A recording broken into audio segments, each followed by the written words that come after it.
नमस्कार, मैं हूं अवनीश बरनवाल और आज हम पढ़ने जा रहे हैं मनोहर श्याम जोशी की कहानी सिल्वर वेडिंग। मनोहर श्याम जोशी हिंदी साहित्य के श्रेष्ठ गद्यकार, उपन्यासकार, व्यंग्यकार, दूरदर्शन धारावाहिक लेखक, फिल्म पटकथा लेखक, संपादक, कुशल वक्ता और स्तंभ लेखक भी हैं। दूरदर्शन के लोकप्रिय धारावाहिकों जैसे नेताजी कहीन और मुंगेरी लाल के हसीन सपने की वजह से घर घर में इन्हें जाना जाता है। इनकी रचनाओं में कसब विशेष उल्लेखनीय है। यहां जो कहानी दी गई है सिल्वर वेडिंग, ये एक लंबी कहानी है और मनोहर श्याम जोशी की अन्य रचनाओं से अलग दिखाई पड़ती है।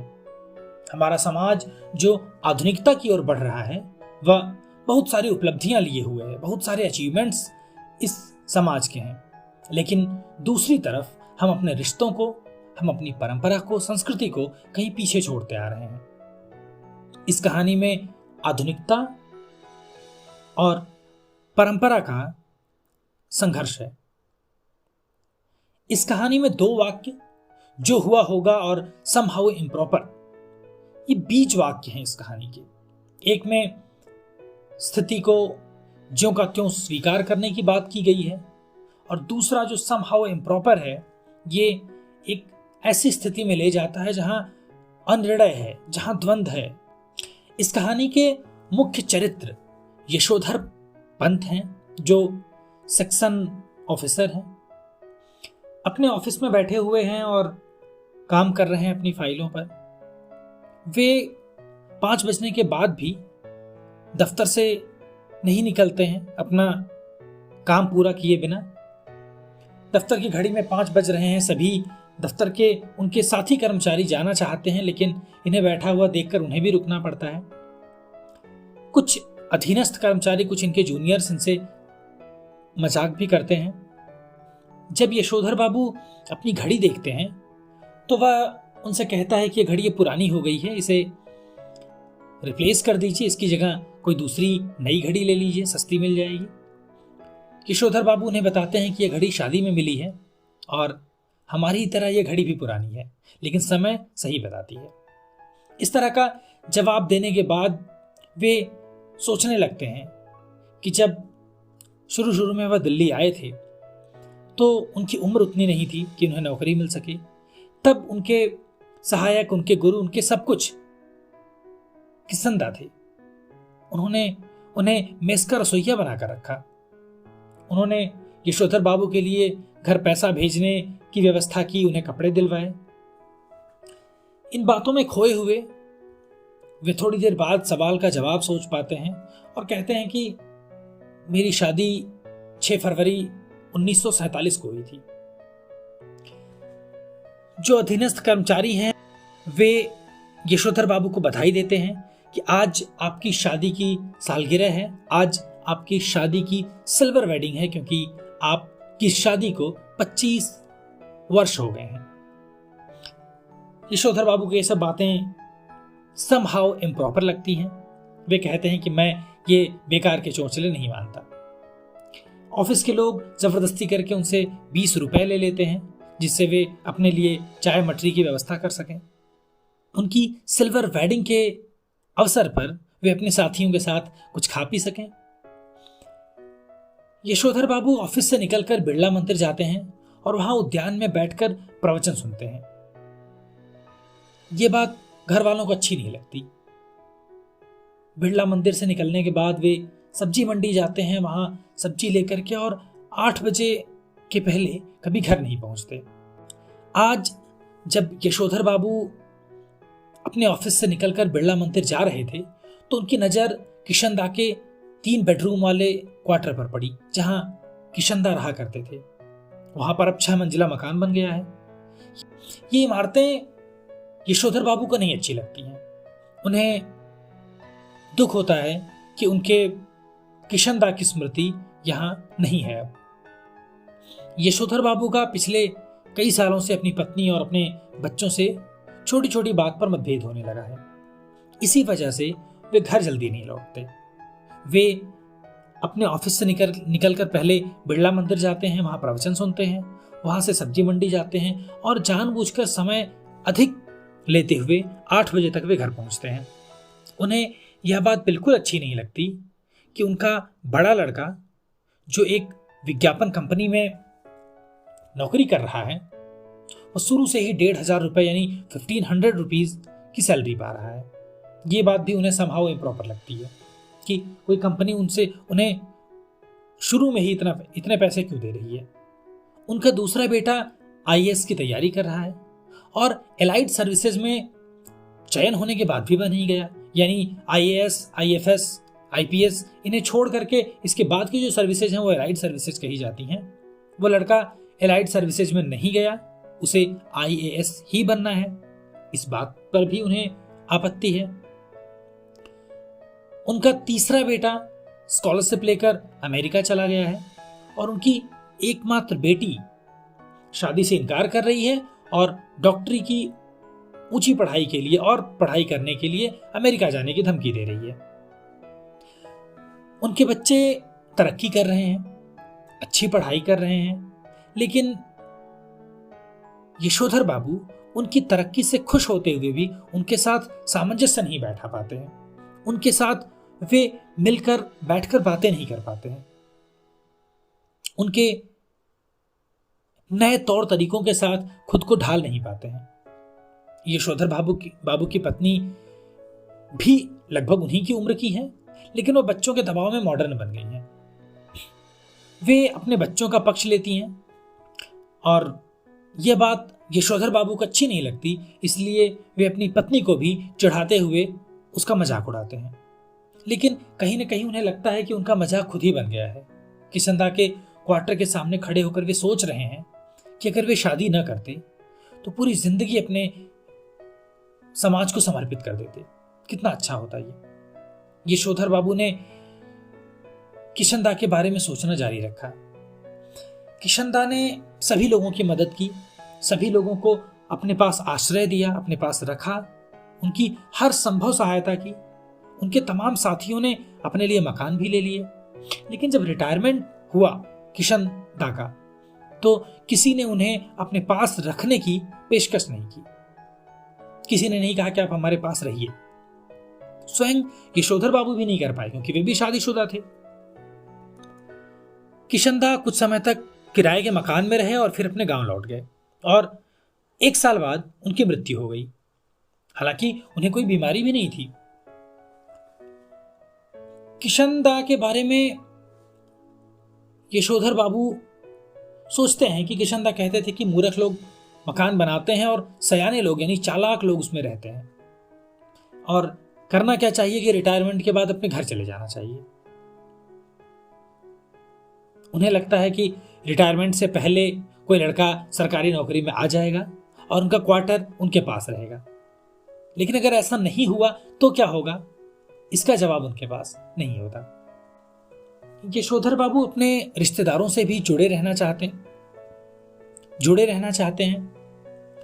उन्हें अपने जीजा यानी अपनी बहन के पति की याद आ जाती है जो बीमार हैं, लेकिन उनकी सहायता यशोधर बाबू नहीं कर पा रहे हैं क्योंकि उनकी पत्नी और उनके बच्चे ऐसा नहीं करने देना चाहते। यशोधर बाबू सोचते हैं कि बच्चे हर मामले में उनसे सलाह लें, बच्चे उनसे हर बात पूछ कर करें या कम से कम उन्हें बताएं तो। लेकिन बच्चे उन्हें सदैव उपेक्षित करते हैं, यानी बच्चे हमेशा उन्हें इग्नोर करते हैं। यशोधर बाबू सोचते हैं कि बच्चे घर का सामान खुद लाएं, उन्हें सब्जी मंडी न जाना पड़े। लेकिन उनकी आपस की लड़ाई की वजह से उन्होंने इस विषय को उठाना ही बंद कर दिया। यानी कभी उन्होंने कहा होगा अपने बच्चों से सब्जी लाने के लिए, तो पहले ने दूसरे को और दूसरे ने तीसरे को जाने के लिए कह दिया होगा। बाद में बात नहीं बनी होगी, कोई नहीं गया होगा। इसलिए यशोधर बाबू ने यह बात कहनी उनसे बंद कर दी। यशोधर बाबू का बड़ा बेटा एक अच्छी कंपनी में नौकरी करता है। यशोधर बाबू को लगता है कि उनका बेटा सारी सैलरी अपनी उनके हाथ में दे दे। हालांकि वे उसका इस्तेमाल नहीं करेंगे, वो उसे वापस ही लौटा देंगे बाद में, लेकिन वे चाहते हैं कि सारी सैलरी, सारा वेतन उनका बेटा उन्हें दे। लेकिन उनके सोचने से ऐसा नहीं होता है। उनका बेटा घर में तमाम परिवर्तन करा रहा है, घर को नए तरीके से बनवाना, उसमें नई उपयोग की चीजें ला करके रखना, लेकिन ये सारी चीजें यशोधर बाबू से बिना पूछे की जा रही हैं। यशोधर बाबू सब्जी लेकर जब अपने क्वार्टर पहुंचते हैं तो वहां अपने घर के सामने नेम प्लेट देखते हैं, YD पंत, यशोधर पंत। उन्हें लगता है कहीं वो गलत जगह तो नहीं आ गए, क्योंकि घर के बाहर कार खड़ी है, स्कूटर मोटरसाइकिलें हैं, लोग आ रहे हैं, घर सजा हुआ है, बाहर बरामदे में रंगीन कागजों की झालरें और गुब्बारे लटक रहे हैं। उन्होंने देखा कि उनका बेटा कार में किसी से हाथ मिला रहा है। उनकी समझ में ही नहीं आ रहा था कि आज हो क्या रहा है यहाँ। घर पहुंचे तो बड़े बेटे ने उन्हें उलाहना दिया, उनसे शिकायत की कि आप देर से क्यों आए। यशोधर बाबू ने कहा कि अरे, हमारे यहाँ सिल्वर वेडिंग कब से मनाई जाने लगी। वास्तव में सिल्वर वेडिंग का आयोजन इस वजह से नहीं था कि यशोधर बाबू की सिल्वर वेडिंग है और उन्हें अच्छा लगेगा, बल्कि सिल्वर वेडिंग का आयोजन इसलिए किया गया था, इस पार्टी का आयोजन इसलिए किया गया था कि उनका बेटा अपने बॉस को बुला सके, वहां उन्हें डिनर पर आमंत्रित करके उनसे अपने प्रमोशन की बात कर सके। बच्चों के बहुत आग्रह करने के बाद यशोधर बाबू ने केक काटा, लेकिन उन्होंने खाया नहीं। कहा, somehow I don't like all this। बाद में इसी कशमकश में डूबे हुए कि आखिर ये चल क्या रहा है, क्यों ये पार्टी इतनी बड़ी आयोजित की गई है और मुझे बताया क्यों नहीं गया, वे पूजा करने के लिए पूजा घर में चले जाते हैं। वहां लगता है उन्हें कि किशनदा उन्हें देख रहे हैं, उन्हें हर पल गाइड कर रहे हैं, उन्हें हर पल उन्हें रास्ता दिखा रहे हैं। किशनदा के बारे में सोचते हैं यशोधर बाबू की किशनदा की मौत जो हुआ होगा से हो गई। यानी यशोधर बाबू सोचते हैं कि दुनिया में कुछ ऐसे लोग होते हैं जिन्हें कोई बीमारी नहीं होती है, वे लोग जो हुआ होगा से मर जाते हैं। यानी वे लोग शायद इस तरह से की कशमकश में रहते हैं, इस तरह की चीजों से वो संघर्ष कर रहे होते हैं जिस स्थिति में यशोधर बाबू खुद हैं, और बाद में उनकी मृत्यु हो जाती है। इसी समय यशोधर बाबू की पत्नी आती हैं और उन्हें झड़कती हैं, उनसे शिकायत करती हैं कि आप पूजा में इतना टाइम क्यों लगा रहे हैं। जब यशोधर बाबू को पता चलता है कि मेहमान चले गए हैं तो वे अपना गमछा पहने हुए ही बाहर आ जाते हैं। बच्चे इस बात पर ऑब्जेक्शन करते हैं, उन्हें यह बात अच्छी नहीं लगती है। खैर, उनसे प्रेजेंट खोलने की बात कही जाती है। सिल्वर वेडिंग उनकी है, उनके लिए एक उपहार आया हुआ है। खोलते हैं तो देखते हैं कि वह एक ऊनी ड्रेसिंग गाउन है, एक गाउन है वुलन। उनका बेटा उनसे कहता है कि जब आप सुबह दूध लेने जाया करें तो अपना फटा हुआ पुलोवर ना पहना करें, बल्कि उसकी जगह ये गाउन पहनकर जाया करें। यशोधर बाबू की आंखों में नमी आ जाती है। वे सोचते हैं कि कितना अच्छा होता अगर उनका बेटा कहता कि कल से मैं दूध लाने खुद जाऊंगा। यही ये कहानी समाप्त हो जाती है। इस कहानी में दो पीढ़ियों का अंतर्विरोध है। एक तरफ जहां यशोधर बाबू हैं जो परंपराओं का पालन करने वाले हैं, जिन्हें अपने बेटों की तरक्की से खुशी होती है लेकिन उनके साथ सामंजस्य नहीं बिठाने पर दुख होता है। एक तरफ उनके बच्चे हैं जो आज की जनरेशन है, जो सारे काम अपने मन से इसलिए कर रहे हैं क्योंकि सारा पैसा वे खुद खर्च कर रहे हैं। उन्हें लगता है कि अपने पिता से राय लेना, उनसे किसी बारे में पूछना, ये बेतुका है, ये बेकार है, क्योंकि जिन चीजों के बारे में वे समझ रहे हैं अच्छी तरह से, उनके बारे में उनके पिता कैसे बता सकते हैं। इस कहानी में पारिवारिक सामंजस्य का अभाव दिखाया गया है। सारे सदस्य अपने अपने तरीके से घर में काम करना चाहते हैं। इस कहानी में यह दिखाया गया है कि माता पिता अपने बच्चों की तमाम ख्वाहिशें पूरी करने के बाद जब बच्चों को बड़ा होते हुए देखते हैं और उन्हें अपने तरीके से काम करते हुए देखते हैं, जब उन्हें इतना सम्मान नहीं मिलता, उन्हें इग्नोरेंस का शिकार होना पड़ता है, तब उनकी क्या हालत होती है। इस कहानी में ये सवाल भी किए गए हैं कि क्या हमारी युवा पीढ़ी, क्या हमारी ये मॉडर्न जनरेशन, आज की जनरेशन अपने माता पिता को ठीक से समझ नहीं पा रही है? क्या वह उसे सही सम्मान दे रही है? इन सारी प्रश्नों के साथ, इन सारी समस्याओं को बताते हुए ये कहानी समाप्त हो जाती है।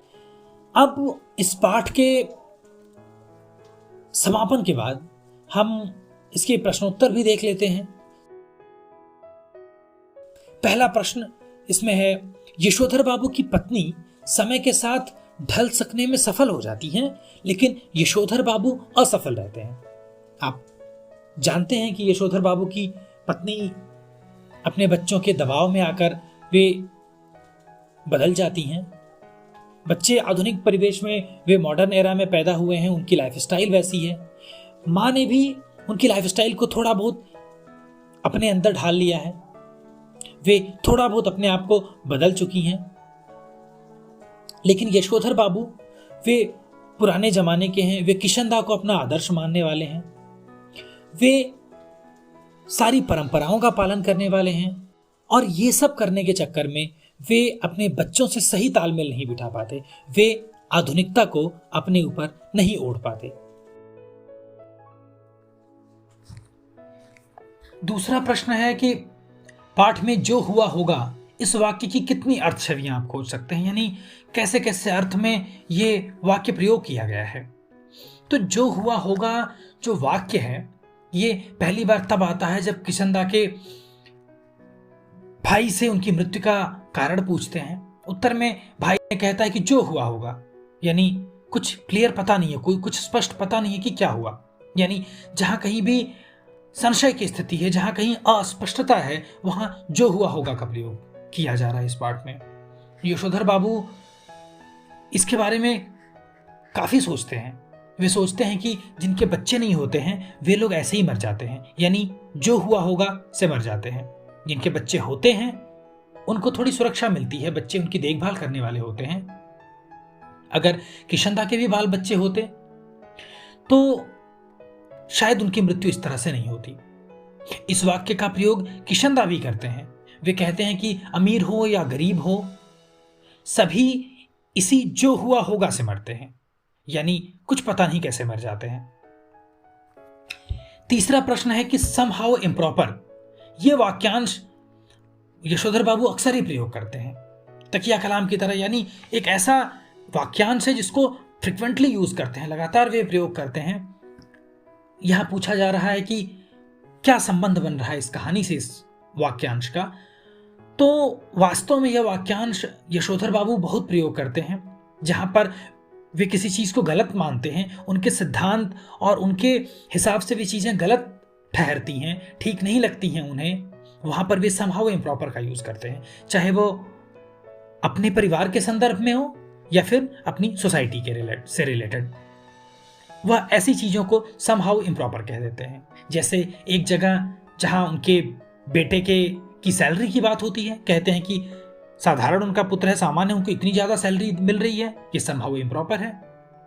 जब अपनों से परायेपन का व्यवहार मिले, जब घर के अपने लोग उनसे परायों जैसा व्यवहार करें, या जब उनकी पत्नी आधुनिक संस्कारों का जब उनकी पत्नी मॉडर्न अपने आप को दिखाती है, आधुनिक स्वरूप उसका देखते हैं, जब पुत्र उन्हें अपना वेतन नहीं देता है, जब उनके रिश्तेदारों की उपेक्षा की जाती है, शादी के संबंध में जब बेटी खुद निर्णय लेती है, या जब उन्हें उनसे केक काटने के लिए कहा जाता है, तो इन सारी चीजों को वे समहाउ इम्प्रॉपर समझते हैं। अगला प्रश्न है कि यशोधर बाबू की कहानी को दिशा देने में किशनदा की महत्वपूर्ण भूमिका है। आपके जीवन को दिशा देने में किसका योगदान रहा है? तो ये अपने जीवन के बारे में थोड़ा सा लिखना है। हर व्यक्ति ऐसा होता है जिसके जीवन में कोई व्यक्ति आता है जो उसे प्रेरणा देता है, जो उसे मोटिवेट करता है आगे बढ़ने के लिए।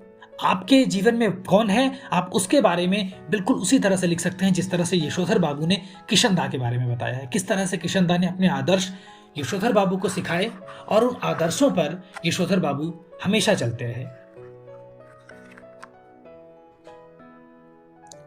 अगला प्रश्न है कि इनमें से किसको आप कहानी की मूल संवेदना कहेंगे, यानी इसकी जो थीम है, वास्तव में किस मुद्दे को उठाकर ये कहानी लिखी गई है। पहला है हाशिए पर धकेल ले जाते मानवीय मूल्य, यानी जो हमारे मानवीय मूल्य हैं, जो हमारे वैल्यूज हैं, वे हाशिए पर जा रहे हैं, उसकी कोई फिक्र नहीं कर रहा, उसके बारे में सोच ही नहीं रहा है कोई। दूसरा है पीढ़ी का अंतराल, यानी जनरेशन गैप है, इसके बारे में बात करने की कोशिश की गई है। या तीसरा, पाश्चात्य संस्कृति का प्रभाव। कई बार वेस्टर्न कल्चर हम पर हावी हो जाता है और हम उस कल्चर में बहते हुए अपनी संस्कृति को छोड़ देते हैं। तो वास्तव में इस कहानी की जो मूल संवेदना है वह पीढ़ी अंतराल की है, यानी जनरेशन गैप की है। इस पूरी कहानी में संस्कृति और सभ्यता की बात थोड़ी हुई है, मानवीय मूल्यों की बात भी थोड़ी हुई है, लेकिन मूल संवेदना, मुख्य बात पीढ़ी का अंतराल है, जहां यशोधर बाबू का अपने बच्चों के साथ सामंजस्य नहीं बैठ पाता है। वे भारतीय संस्कृति को लेकर के, पुरानी परंपरा को लेकर चलते हैं, पूजा पाठ करते हैं, रिश्तेदारी निभाते हैं, लेकिन ये सारी चीजें उनके बेटों को पसंद नहीं है। तो ये एक तरह का द्वंद्व चलता रहता है। उनके बेटे उनसे किसी चीज में राय नहीं लेते हैं। यहाँ तक कि ऑफिस में यशोधर बाबू के नीचे जो कर्मचारी हैं, वे कर्मचारी भी उनकी पुरानी जीवन शैली का मजाक उड़ाते हैं। तो इस तरह से इस कहानी की मूल संवेदना मानी जाएगी पीढ़ी का अंतराल। अगला प्रश्न है कि अपने घर और विद्यालय के आसपास हो रहे उन बदलावों के बारे में लिखिए जो सुविधाजनक और आधुनिक हैं, उसके बाद भी बुजुर्गों को अच्छे नहीं लगते। ये बड़ा अच्छा क्वेश्चन है, बहुत अच्छा प्रश्न है। बहुत सारे ऐसे परिवर्तन होते हैं जो आपको सुविधाजनक लगते हैं, आधुनिक हैं, लेकिन ये आपकी जो पुरानी जनरेशन है, जो आपके माता पिता हैं या आपके ग्रैंडफादर ग्रैंडमदर हैं, वे उनके हिसाब से वो चीज़ें गलत लगती हैं। जैसे मोबाइल फ़ोन का अधिक प्रयोग करना, या बहुत तेज़ गति से मोटरसाइकिल या स्कूटर चलाना, गाड़ी चलाना, लड़कियों का जीन्स टी शर्ट वगैरह पहनना, लड़के लड़कियों की दोस्ती या उनका साथ में घूमना, खड़े होकर खाना खाना, ये छोटी छोटी ऐसी चीज़ें हैं जो आपके हिसाब से आसान हो रही हैं, आपके हिसाब से इसमें कोई बुराई नहीं है, आपके लिए सुविधाजनक है, लेकिन पुरानी परंपरा को मानने वाले लोगों के लिए, पुरानी पीढ़ी के लोगों के लिए ये थोड़ा बुरा उन्हें लगता है इस चीज़ से। तो इसके अलावा और भी उदाहरण आप अपने आसपास से खोज करके यहां लिख सकते हैं। आखिरी प्रश्न है इसका, यशोधर बाबू के बारे में आपकी क्या धारणा बनती है, क्या सोचते हैं आप, क्या कंसेप्ट बनता है यशोधर बाबू के बारे में? दिए गए 3 कदमों में से आप किसका समर्थन करते हैं? पहला कदम है कि यशोधर बाबू के विचार पूरी तरह पुराने हैं, इसलिए उनसे कोई सिंपैथी नहीं रखनी चाहिए। दूसरा है कि यशोधर बाबू में एक तरह का द्वंद्व है, जिसके कारण वे नए को एक्सेप्ट भी करना चाहते हैं लेकिन पुराने को छोड़ना भी नहीं चाहते, इसलिए उनके साथ सहानुभूति दिखानी चाहिए। और तीसरा है कि यशोधर बाबू का एक आदर्श व्यक्तित्व है, एक मॉडल है, वो उनकी पर्सनैलिटी एक आदर्श है, और नई पीढ़ी उनके विचारों को अगर अपना ले तो ज्यादा अच्छी बात हो। तो वास्तव में यशोधर बाबू के साथ ये चीज है कि उनके मन में एक तरह का द्वंद्व है, यानी द्वंद्व होने का मतलब 2 विरोधी विचारों के बीच में या 2 विचारों के बीच में पिसना, 2 विचारों के बीच में रह जाना कि किसको स्वीकार करें, किसकी तरफ चलें। वे नई चीजें अपनाना भी चाहते हैं लेकिन पुराना छोड़ भी नहीं पाते। वह उस पीढ़ी के व्यक्ति हैं जहां बच्चे अपने पिता के हिसाब से काम करते थे, लेकिन उनके बच्चे ऐसा नहीं करते हैं। तो एक तरफ अपने आप को वे पिछड़ा हुआ समझने लगते हैं, स्वयं को उपेक्षित, इग्नोर्ड मानने लगते हैं। वे चाहते हैं कि नई पीढ़ी उनसे पूछ कर काम करे। सिल्वर वेडिंग की पार्टी में उन्हें खुशी भी होती है कि उनके लिए ये सब काम किए जा रहे हैं, उनके लिए पार्टी आयोजित की जा रही है, लेकिन उन्हें दुख होता है कि उनसे सलाह नहीं ली गई। ऐसे व्यक्तियों के साथ निश्चित रूप से सहानुभूतिपूर्ण व्यवहार करने की आवश्यकता है, उन्हें इग्नोर करने की आवश्यकता नहीं है। उनके साथ अच्छा व्यवहार करना चाहिए, उनसे सलाह लेनी चाहिए और उन्हें हर संभव खुश रखने का प्रयास किया जाना चाहिए। इसके साथ ये पाठ समाप्त होता है। ये पूरक पाठ्यपुस्तक है, इसलिए मुख्य उद्देश्य इसका आपकी रीडिंग हैबिट को, आपके किताब पढ़ने की आदत को, किसी लैंग्वेज को, भाषा को पढ़ने की आदत को डेवलप करना है। आप इस किताब को ज़्यादा से ज़्यादा पढ़िए, शब्दों को, वाक्यों को समझने की कोशिश करिए। मैं अगले वीडियो में अगले पाठ के साथ मिलूंगा, तब तक के लिए नमस्कार।